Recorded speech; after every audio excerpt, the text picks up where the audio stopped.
Le noma, une maladie nécrocentrée destructrice de la bouche et du visage, tout pas d'une plaie qui se propage rapidement pour détruire le tissu intraoral et l'os. Cause principale. L'hygiène de la bouche qui n'est pas très bien fait partie de ça.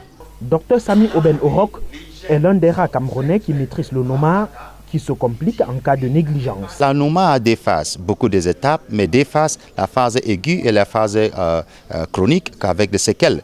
La phase aiguë, c'est là où il faut identifier le malade.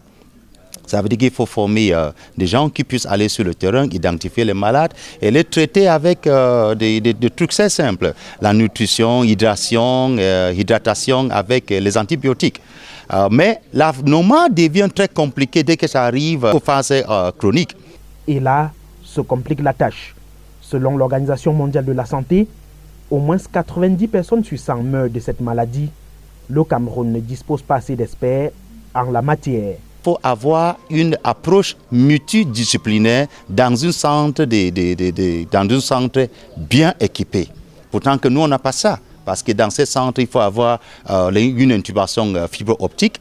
Il faut avoir des chirurgiens aptes qui puissent faire des petits lambeaux sur le visage pour essayer de reconstruire ces malades.